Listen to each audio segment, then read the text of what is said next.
오늘은 예수님께서 사망 권세를 이기시고 부활하신 그런 부활주일입니다.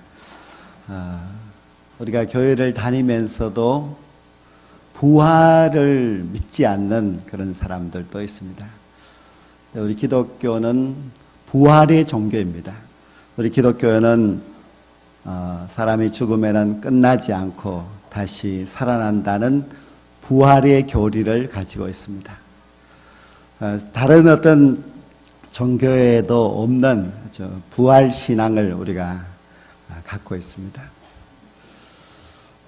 학생들은 학생부 예배를 빠지고 여기까지 왔으니까 여기 예배라도 드리고 나가지 말기를 바랍니다.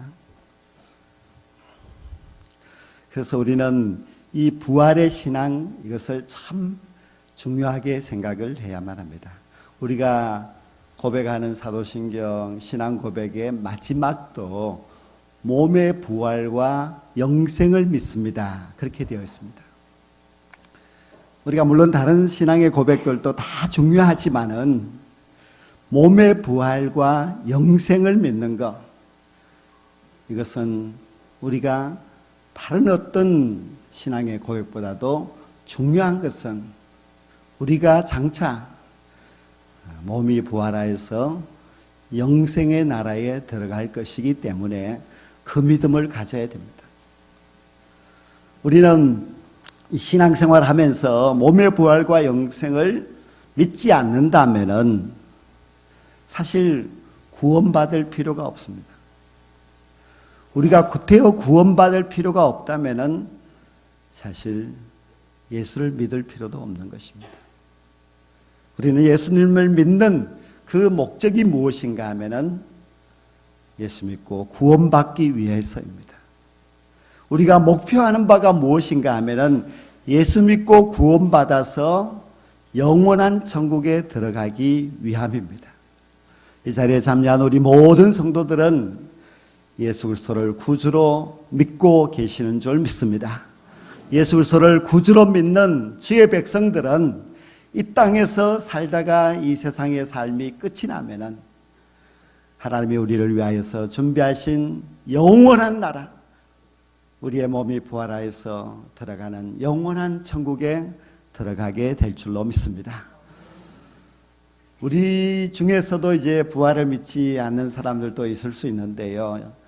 예수님 당시 성경 시대에도 부활을 믿지 않는 자들이 있었습니다. 그들이 누군가 하면은 사두개인입니다. 성경에는 사두개인들이 자주 등장을 하는데요. 이 사람들은 부활을 믿지 않습니다. 부활을 믿지 않는다는 것은 역시 천국을 믿지 않는 사람들입니다. 사두개인 몇 사람이 예수님을 찾아왔습니다. 예수님에게 이런 질문을 합니다. 예수님, 어떤 사람이 결혼을 하여서 이제 아내를 맞이하였는데, 그런데 이 사람이 자식을 낳지 못하고 죽었습니다. 율법에 의하면은 그 사람이 후손을 잇지 못하고 죽었으니 이제 그 남동생이 그 형수와 결혼을 하여서 후손을 이어줘야 하는데 그 동생도 역시 자식을 낳지 못하고 죽었습니다. 셋째 아들, 넷째 아들, 일곱째 아들까지 다 그 연과 결혼을 하였지만 아무도 자식을 낳지 못하였습니다. 그런데 그 여인도 역시 죽었습니다. 그러면 만약 부활하여 하나님의 나라에 간다면은 이 여인은 누구의 아내가 됩니까? 7명의 남편이 있었던 이 여인이 과연 천국에 가면은 누구의 아내가 되느냐는 그런 질문이었습니다. 물론 세상에서 이런 일이 있겠습니까? 없는 이야기를 사두개인들이 만들어서 억지로 예수님을 시험하기 위해서 질문한 것입니다. 그러나 사두개인과 같이 우리들도 정말 궁금하다. 천국에 가면은 과연 그 여인은 어떻게 되는 것일까 하고 궁금해 할 수는 있습니다.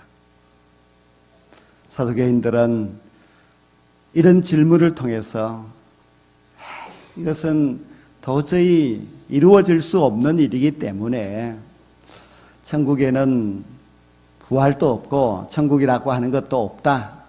그것을 예수님에게 이야기를 들으려고 그런 엉터리 질문을 한 것입니다. 그런데 예수님께서는 아무리 어려운 질문을 들으셔도 너무나 쉽게 대답하시는 분이십니다. 우리가 많은 사람들이 예수님을 시험하기 위해서 여러 가지 질문을 했지만 그때마다 주님은 아주 쉽게 대답하시는데 특히 천국에 관하여서는 예수님이 참 대답을 잘 해주셨습니다. 왜냐하면 예수님께서 천국에 살다가 오셨기 때문입니다. 천국에서 오랫동안 사셨던 예수님이 천국의 이야기, 천국의 일들을 어찌 모르겠습니까? 우리가 천국에 대해서 정말 궁금하다면은 예수님이 하신 말씀, 이 성경에 나오는 말씀들을 연구해 보면은 천국을 훤하게 알 수가 있습니다. 예수님께서는 사두개인들이 7 남자와 결혼하였던 이 여인은 누구의 아내가 됩니까? 하고 질문을 했을 때에 예수님의 대답은 이렇습니다. 이 땅에서는 시집을 가고 장가를 가고 하는 결혼 제도가 있지만은 천국에서는, 즉 부활하여서 우리가 가는 영원한 하나님의 나라에서는 시집 가고 장가 가는 것이 없다. 그렇게 말씀하셨습니다. 사람들이 왜 결혼을 하느냐?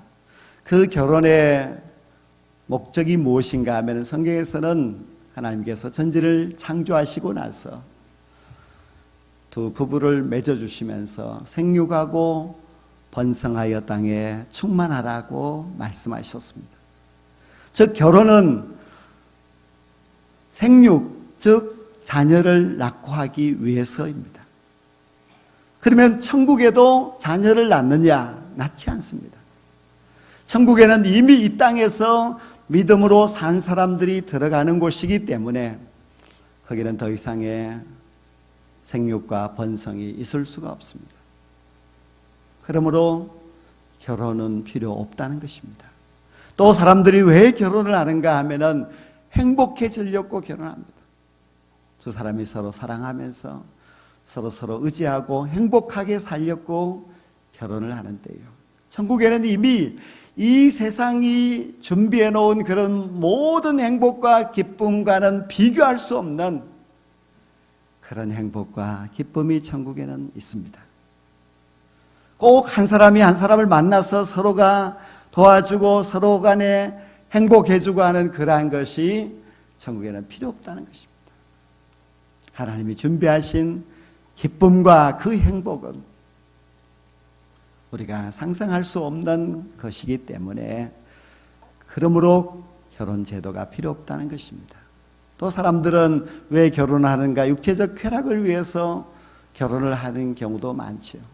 그러나 천국에서는 육신의 쾌락 그 이상이 되는 영적인 쾌락이 우리에게 있기 때문에 그것이 필요가 없는 것입니다. 그래서 하나님의 나라에 들어가게 되면은 우리가 누가 누구의 아내 있냐, 누가 누구의 자녀 있냐 그런 것이 없고 우리 모두는 오늘 36절 마지막 절에 보면은 하나님의 자녀가 된다 말씀하고 있습니다. 그냥 우리는 하나님의 자녀로서 하나님의 아들과 하나님의 딸로서 그렇게 살아가는 것이지 7번 결혼하였던 이 여인이 내 남편이 누구냐 하고 찾을 필요가 없다는 것입니다.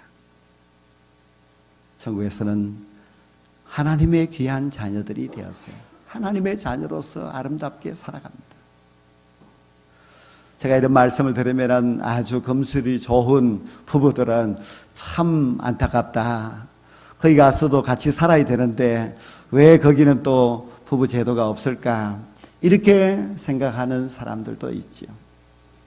또 어떤 분들은 좋다고 해요. 왜 좋으냐고 했더니 이 세상에서 아내의 잔소리가 너무너무 싫었는데 거기 가면 이제 그것도 없으니까 좋지 않느냐 이렇게 또 생각하는 분들도 있습니다. 장차 우리가 들어갈 하나님의 나라, 거기에서는 시집도 가고 장가도 가지 않지만은 하나님이 준비하신 너무나 아름다운 그 행복을 우리 모두가 누리면서 하나님의 자녀로서 행복하게 살게 될 줄로 믿습니다. 또 우리가 장차 부활하게 되면은 없는 것이 있는데 그것이 무엇인가 하면 우리는 죽지 않는다는 것입니다. 죽음이 없습니다. 하나님께서 우리 인간을 처음 창조하실 때에 흙으로 사람을 지으시고 그 코에 생기를 불어넣으시니 생명이 된지라 그렇게 말씀하고 있습니다. 그때 아담과 하와는 이제 생명체입니다. 이 생명체는 영원히 살 수도 있고 죽을 수도 있습니다. 본래 하나님의 계획은 아담과 하와가 영원히 사는 것을 원하셨습니다. 그러나 아담과 하와는 죄를 지음으로 말미암아 결국 죽게 되었습니다. 아담은 930세에 죽었습니다. 하나님께서는 죄를 짓지 아니하고 영원히 살기를 원하셨지만은 죄를 지은 인간은 아담 이후의 모든 사람들은 결국 언젠가는 죽게 됩니다. 이것이 바로 이 생명체의 특징입니다. 그런데 우리가 나중에 부활하게 되면은 이런 몸이 아니라 죽음을 이긴 부활체로 살아가게 됩니다. 이 부활체는 죽지 않습니다. 이 부활체는 죽지 아니하고 하나님의 나라에서 영원히 살게 됩니다. 그런데 예수님의 말씀은 그때가 되면 우리는 천사와 동등하다 그렇게 말씀하셨습니다. 천사는 죽느냐? 천사는 죽지 않습니다.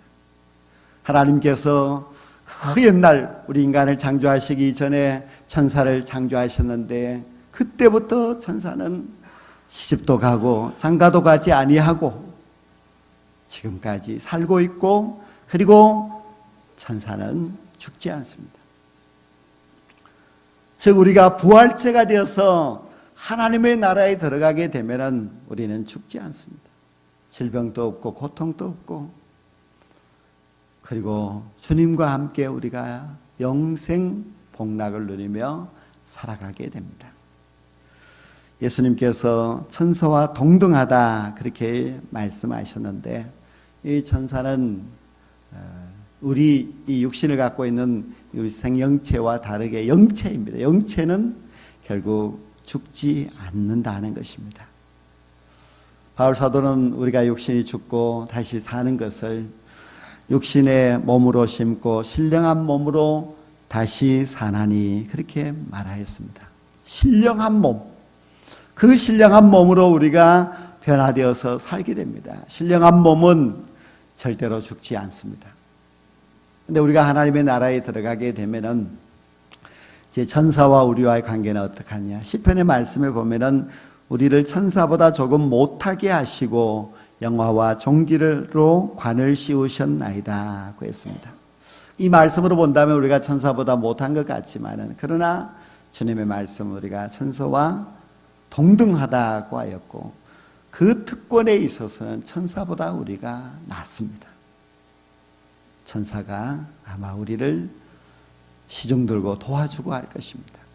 그래서 장차 우리가 하나님의 나라에 들어가게 되면 우리 모두도 천사와 같이 영체를 가지고 죽지 않고 영원히 살게 됩니다. 그리고 우리 모두가 하나님이 준비하신 그 나라에서 영원한 복락을 누리며 살아가게 될 줄로 믿습니다. 사도계인들은 부활 후에 결혼 관계를 질문했는데 예수님은 아주 시원하게 답변을 하셨습니다. 그 시원한 답변 속에서는 우리가 장차 부활하게 되면 어떤 몸으로 살아가는지, 어떤 삶을 살아가는지를 가르쳐 주고 있습니다. 우리가 부활하여 즉 천국에 들어가게 되면 우리에게는 이런 부부 관계, 가족 관계 이것을 넘어서는 그런 하나님과의 자녀의 관계로서 살아가는 그런 삶이 준비되어 있다는 것입니다.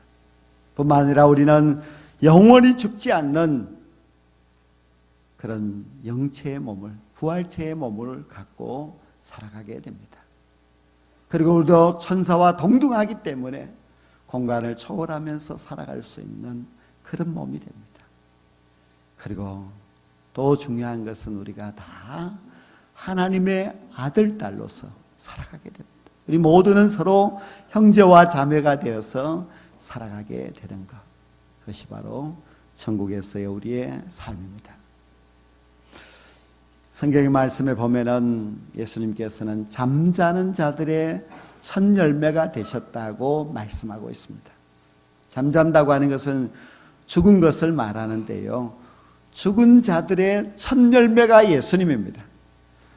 모든 나무가지에 과실이 맺힐 때는 첫 열매가 달리지만은 첫 열매로 끝나지 아니하고 또 그 다음에가 되면은 더 많은 열매가 맺히듯이 우리 예수님이 첫 열매가 되셨다고 하는 것은 우리 모든 그리스도를 믿는 믿음의 백성들이 둘째 열매가 되어서 우리도 주님처럼 부활하여서 주님처럼 하나님의 나라에 들어가게 된다는 것을 약속하고 있습니다.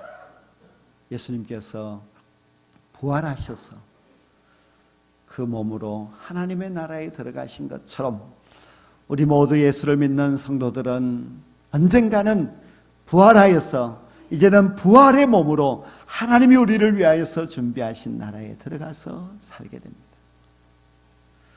오늘은 부활주일입니다. 예수님께서 십자가에 달려 죽으신 것도 분명한 사실이고 죽은 지 3일 만에 부활하신 것도 분명한 사실입니다. 예수님만 부활하느냐? 그렇지 아니하고 주 안에서 죽는 우리 모두도 부활하게 됩니다. 우리는 이 부활의 신앙을 가지고 살아야 됩니다. 사람들이 예수님에게 질문하였을 때 예수님이 나는 죽은 이후의 삶은 모르겠다 답변하지도 않으셨고, 그리고 죽으면 끝이라고 말씀하지도 않으셨습니다. 세상 그 어떤 사람도 거기에 대해서 대답할 수가 없지만은, 그러나 천국에서 수천 년을 살아오신 예수님께서는 분명하게 대답할 수 있습니다. 천국에는 죽음이 없단다. 그리고 천국에는 모든 사람들이 하나님의 자녀가 되어서 아름답게 행복하게 살아가는 곳이란다. 그렇게 답변하셨습니다. 우리가 죽으면 끝이야, 부활이 어디 있어, 천국이 어디 있어, 그런 마음을 갖고 계신다면 예수님의 이 말씀도 결국 믿지 못하는 것이겠지요. 그러나 예수님은 분명하게 우리의 죽음 이후의 삶을 말씀하셨고, 그리고 그것이 있다는 것을 믿으라고 하는 것을 분명히 말씀하셨습니다. 우리 모두가 부활을 믿으시고 부활의 신앙을 가지고 살아가시다가 하나님이 우리를 부르시는 그날 부활체가 되어서 저 영원한 하나님의 나라에서, 죽지 않는 나라에서 영원토록 행복하게 살아갈 수 있게 되기를 주의 이름으로 간절히 축원합니다. 기도드리겠습니다.